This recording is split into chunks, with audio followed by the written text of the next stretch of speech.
I've never told anyone the full story of what happened in my backyard that summer.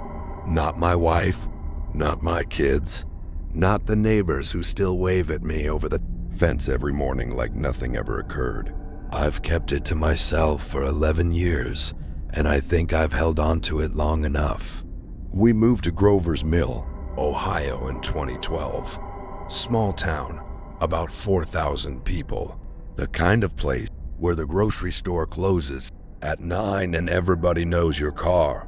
Our house sat at the end of a cul-de-sac on the edge of a tree line. The backyard was deep, maybe 120 feet from the back door to the fence, and beyond the fence was just woods. Oak and elm mostly, thick enough that you couldn't see more than 30 feet in during summer. I was 53 at the time, retired early from a logistics company. My wife Karen worked days at the school district office. Our dog, a 7-year-old beagle named Hank, was my main company during the week. I had a routine. Coffee at 6, walk Hank around the block at 7, yard work mid-morning, dinner ready when Karen got home. Simple life. That's what we wanted. The first thing I noticed was the smell. Late June, a Thursday.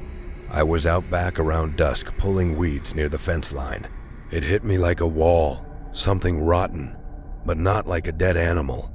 More like old wet clothes left in a bag for too long, mixed with something chemical underneath. I figured maybe a skunk had sprayed somewhere in the woods. It was strong for a few minutes, then just gone. I didn't think about it again until Hank started refusing to go near the back fence. He'd always done his business back there by the tree line. That was his spot.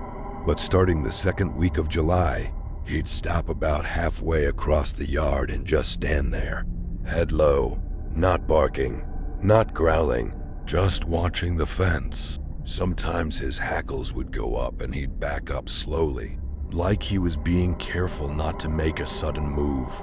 I thought maybe there was a groundhog under the fence boards. I checked. Nothing. Then the footprints. We'd had a stretch of rain, 3 or 4 days straight. The ground back there gets soft near the fence because of the tree roots underneath. I went out one morning to check on some tomato plants along the back, and I saw them in the mud about 6 feet from the fence. Boot prints. Large ones, pointing toward the house. I stood there looking at them for a long time. They came from the direction of the fence and stopped about 10 feet into the yard. Just stopped, like whoever made them had stood there for a while and then gone back the same way. I called the non-emergency police line. Officer came out, looked at the prints, wrote something in his notepad, said it was probably a kid cutting through the property, said they'd do extra drive-bys. That was the end of it as far as he was concerned. But I started sleeping lighter after that. About a week later, I was up at 2 in the morning. Couldn't sleep. Happens more when you get older. And I went downstairs to get some water. The kitchen window faces the backyard. I wasn't thinking about anything in particular when I looked out. There was something at the back fence. At first, I thought it was a deer. The shape was tall, standing right at the fence line where the yard met the woods. But it wasn't moving the way a deer moves. It was completely still, and it was facing the house.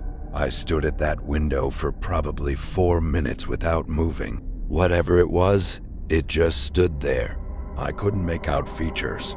It was just a shape, dark against darker, human height, maybe taller, arms at the sides. Then it stepped back into the trees and was gone. I didn't tell Karen.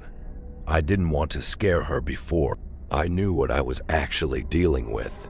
Instead, I went to the hardware store the next day and bought a trail camera, set it up on the back fence post that evening, angled to cover the yard and the wood line. 2 nights went by, nothing on the camera. The third night I went out myself. I'm not sure what I was thinking. Maybe I was tired of being afraid in my own yard. I took a flashlight and walked to the back fence around 11. Stood there, listened. The woods were quiet, not natural quiet, but the kind where everything stops at once. That's when I heard breathing, not from the woods, from the other side of the fence, maybe 3 feet away. Low and slow. I put my hand on the fence boards and felt them shift slightly, like something was leaning against the other side. I did not move for a long time. Then I heard footsteps moving away through the leaves, unhurried, heading deeper into the trees. Not running, walking, like whatever it was had simply decided it was done for the night. I went inside and locked every door. The next morning, I pulled the trail camera. The footage showed me walking to the fence and standing there. And behind me, at the far edge of the yard near the house, something was crouching in the dark, low to the ground, right next to my back porch steps, just watching me walk away from it. Whatever had been at the fence wasn't in the woods at all. I never found out what it was. We moved in October of that year. Karen thought it was because I wanted a bigger garage. I never corrected her. The family that bought the house has a little girl, maybe 8 or 9 years old. I see her sometimes when I drive past. She plays in the backyard every afternoon, alone, right up near that back fence. I've thought about knocking on their door more times than I can count. I still haven't.